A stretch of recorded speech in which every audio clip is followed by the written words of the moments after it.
Pelo sinal da Santa Cruz, livrai-nos Deus nosso Senhor dos nossos inimigos, em nome do Pai, e do Filho e do Espírito Santo. Amém. Que o Senhor esteja em nossa mente, em nosso coração, em nossos lábios. Por isso que nós traçamos o sinal da cruz, meus irmãos e minhas irmãs. Queridos irmãos e irmãs, quero saudar também aqueles que nos acompanham pelas redes sociais, do canal Imaculada do YouTube. O que é que hoje a liturgia vem nos ensinar? Vem falar para nós sobre a realidade da nossa fé e da nossa vida de oração. Contemplando o Evangelho que nós acabamos de ouvir, nós encontramos o episódio que Jesus ele despede as multidões, após ter saciado mais de 5.000 homens, sem contar mulheres e crianças, como nos relatava o Evangelho da semana passada. E ele se retira para orar, nosso Senhor Jesus Cristo. Os discípulos tomam a barca e começam a navegar. Enquanto isso, nosso Senhor ele está no monte orando a sós. E aí eu gostaria de tomar esta atitude do Senhor. Jesus que se recolhe para orar. E o que é que nós estamos fazendo aqui? Buscando um momento de intimidade com o Senhor, com o sagrado. Nós estamos buscando manter a amizade com Cristo Jesus. Ele subiu ao monte, disse aqui o Evangelho, e ficou a sós. O monte aqui em Itabaianinha, na nossa cidade, se faz aqui neste templo. Acontece nessa realidade. Cada qual saiu de suas casas, das suas famílias, talvez com outros projetos no dia de hoje, mas colocaram a prioridade. Eu vou ao monte escutar o Senhor. Eu vou ao monte encontrar a graça de Deus, a misericórdia de Deus. Eu vou ao monte, os pais aqui presentes, pedir mais sabedoria, discernimento, fortaleza para ser pai, porque é uma missão. E toda missão tem os seus desafios, os seus obstáculos.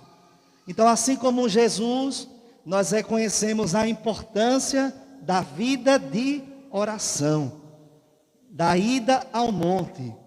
Não foi à toa que os primeiros habitantes desse município pensaram em construir esse templo, numa parte alta da cidade, para dizer que quando a gente sobe ao monte, nós nos encontramos com o Senhor.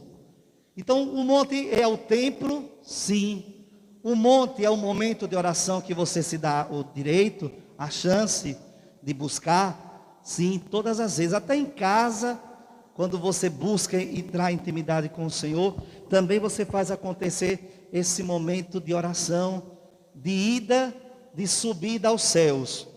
Agora não basta ficarmos em cima do monte, é preciso entender que a vida é esse movimento. Eu vou ao monte, subo, mas também eu tenho que descer para cumprir minha missão, a minha responsabilidade, meu compromisso de vida que o Senhor me chama. A nossa vocação, cada qual tem a sua vocação chamada especial de nosso Senhor. Mas aí eu gostaria de tomar a cena do Evangelho de hoje, que os discípulos, enquanto Jesus estava a sós no monte orando, os discípulos estavam no mar. E o mar começou a se agitar. A barca começou também a ser levada pelas agitações do mar. E eles ficaram com medo. Eles ficaram temerosos. Eles ficaram incertos. E agora o que é que vai acontecer? Esse mar está agitado. Jesus não está aqui conosco. Ficou orando lá no monte, e aqui nós ficamos. Por volta das 3 horas da manhã, a barca agitada pelo mar, Jesus vem sobre o mar, sobre as águas. E aí eu gostaria que cada um aqui lembrasse, o que é que significa Jesus vindo sobre as águas? Ele está dizendo o quê? Eu sou maior, eu sou seu Deus. Por cima dos seus problemas, das suas dificuldades, eu vou conseguir que você comigo supere todas essas realidades. É por isso que ele vem sobre o mar agitado. Esta cena, este gesto de Jesus quer nos dizer que Deus tudo pode, que Deus é soberano, que Ele navega sobre quaisquer mares agitados dos quais nós estamos vivenciando. Então, enquanto Ele vinha, já na madrugada de 3 horas da manhã, e esse horário também biblicamente tem muito a dizer, significa as nossas noites escuras, os nossos problemas, as nossas dificuldades. É noite, é madrugada, é escuridão. E aí lá vem Jesus sobre o mar agitado. Os discípulos lá na barca agitados, incertos. Nós vamos nos afogar, nós vamos naufragar, nós vamos morrer aqui. O Senhor não está conosco, ficou lá orando, e de repente eles visualizam alguém vindo sobre as águas.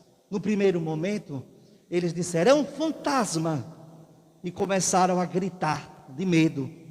Além do mar agitado, eles não foram capazes de enxergar que era um mestre. Por quê? Porque quando a gente deixa o medo tomar conta de nós, a incerteza invadir o nosso ser, nós vamos ficando inseguros, e até para enxergar Deus, nós temos dificuldades. Até para enxergar a luz, nós vamos confundir. Nós vamos dizer até que é um fantasma. Nós vamos ficar confusos. É isso que o Evangelho quer nos transmitir. Que muitas vezes a gente se deixa se apoderar pelo medo, pela incerteza, pela insegurança. E quando o Senhor percebe que eles gritam: é um fantasma, Ele grita de lá: coragem, sou eu. Não tenhais medo. O Senhor sabia que eles tinham perdido de vista. Eles sabiam, o Senhor Jesus, que eles estavam tomados pelo medo, pela incerteza. E é por isso que Ele diz: coragem, sou eu. Pedro tomou a palavra lá da barca e disse: se é o Senhor, ainda não tinha certeza. Repara como o medo estava invadido realmente, tomado conta deles, dos seus corações. Pedro é capaz de dizer: se é o Senhor, faça com que eu vá também andando sobre as águas ao seu encontro, se verdadeiramente é o Senhor. E aí Jesus disse: vem, vem. Pedro olha para Jesus e consegue andar sobre as águas. Mas quando veio o vento, no momento que ele estava andando, ele sentiu o medo, ele sentiu a insegurança e começou a afundar. E Jesus pegou com a mão e disse: homem fraco na fé, por que duvidaste? E é interessante que a gente perceba essa realidade. Quando a gente perde de vista Jesus, a gente se afunda, a gente vai naufragando, a nossa vida vai sendo invadida pelas águas agitadas. Quando Pedro começou a olhar Jesus, depois do convite do Senhor, de ter dito: vem, ele confiou, ele olhou, não perdeu de vista. Mas quando ele começou a caminhar sobre as águas, o medo invadiu, como também atrapalha cada um de nós. Meus irmãos, minhas irmãs, o Evangelho, ele retrata a nossa vida. Nós passamos por essas situações. A barca é a nossa vida, nossa família, a nossa história. O Senhor nos ensina a oração, a necessidade desse recolhimento, a necessidade de estarmos sempre em sintonia com o Pai. Mas Ele também nos pede que a gente não perca de vista a sua pessoa, a sua graça, os seus ensinamentos. Quando nós perdemos de vista, nós vamos afundando, nós vamos naufragando. E o Senhor quer que a gente de fato reconheça que Ele não será capaz de abandonar os seus seguidores. É interessante que no último versículo do Evangelho, no versículo 32, nós encontramos a seguinte expressão: assim que subiram no barco, o vento se acalmou. Assim que subiram no barco, quem? Pedro e Jesus, eles estavam fora. E assim que Jesus segurou a mão de Pedro e disse: homem fraco na fé, você duvidou, você não olhou mais para mim, você perdeu o olhar da minha presença, e você deixou que o seu olhar, a sua vida, ficasse sendo dominada pelas águas agitadas. E aí, interessante esse versículo 32. Assim que subiram no barco, o vento se acalmou. Ou seja, quando Jesus está no barco da nossa vida, quando Ele entra na nossa história, tudo se acalma, tudo serena. Vejam, o versículo 32. Assim que subiram no barco, quem? Pedro e Jesus.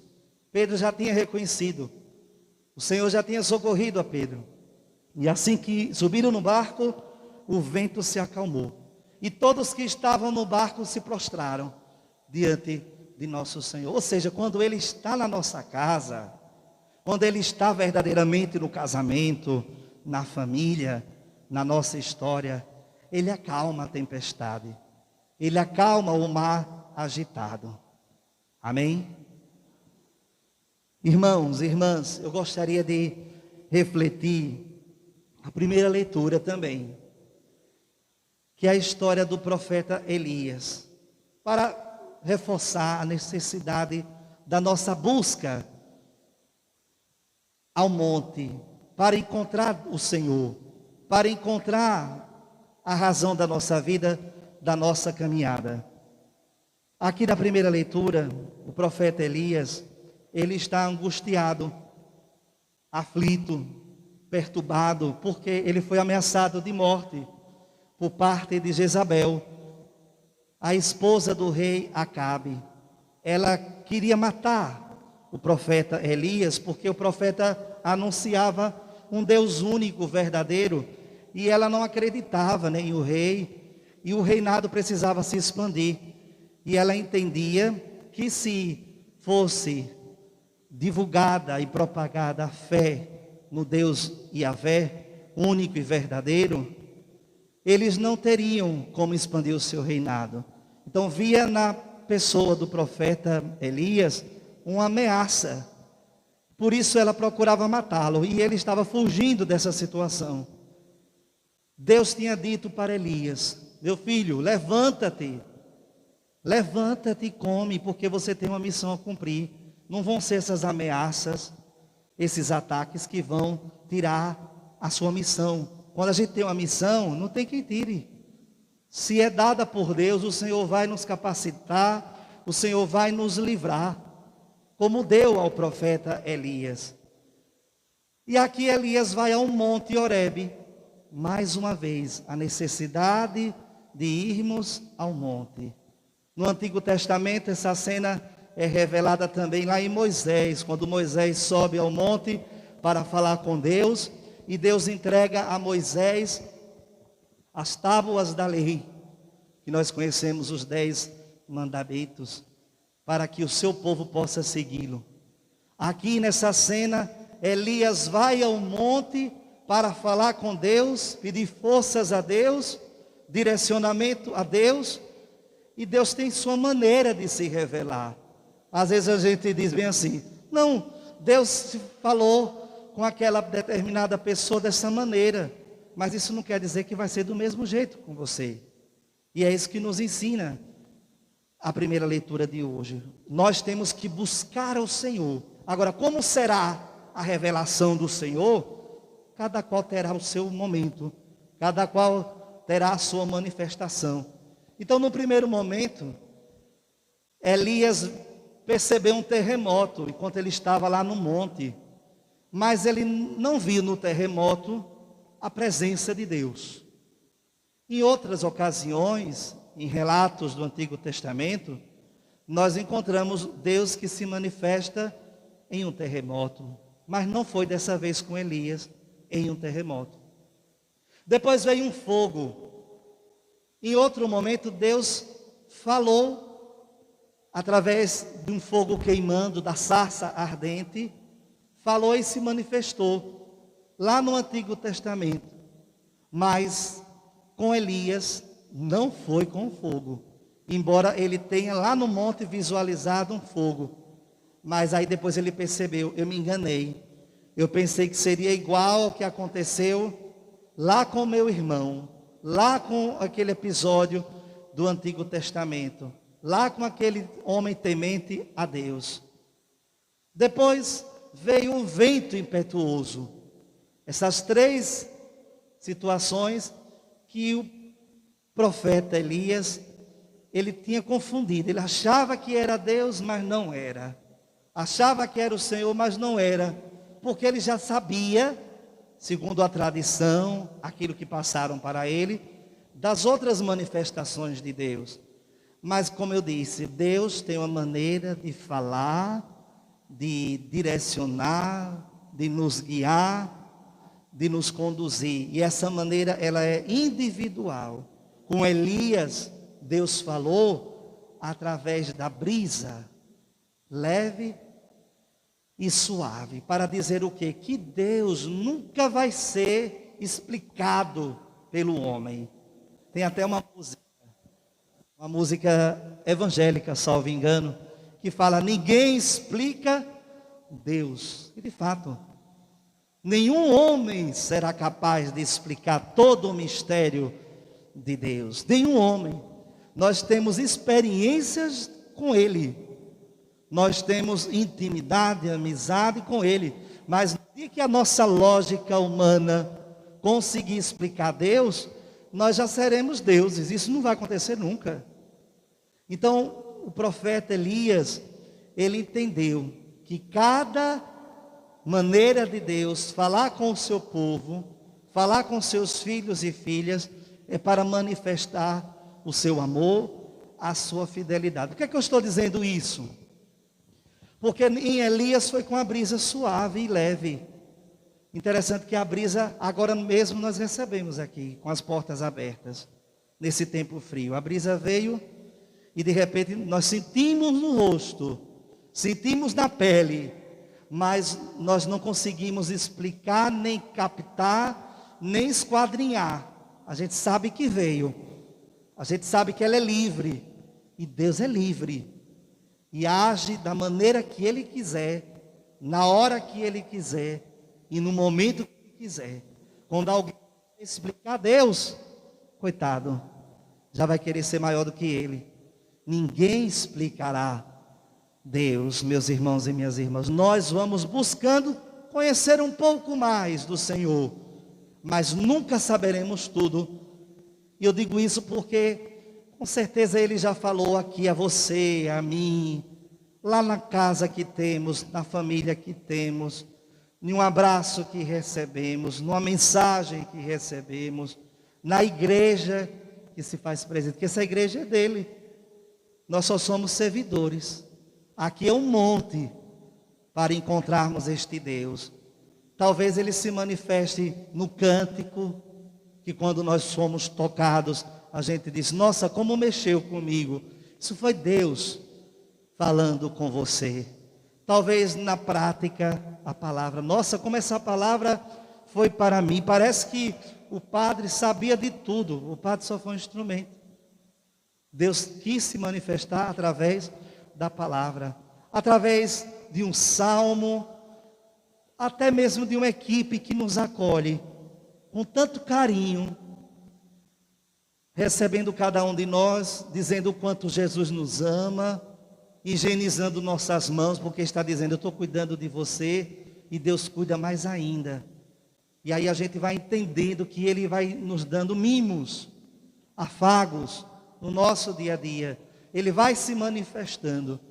Meus irmãos e minhas irmãs, que nós possamos buscar Deus enquanto nós podemos achá-lo. Que nós possamos a cada dia ter mais amor, esse monte aqui. Esse monte que a gente encontra Deus. Temos defeitos, pecados, limitações. E é por isso que nós estamos aqui, porque ninguém é perfeito. Só Ele é perfeito. E nós queremos melhorar enquanto filhos e filhas de Deus. Enquanto seres humanos.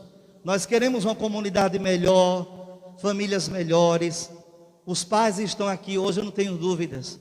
Estão pedindo a Deus o que? Mais sabedoria, paciência, direcionamento. Não é fácil educar.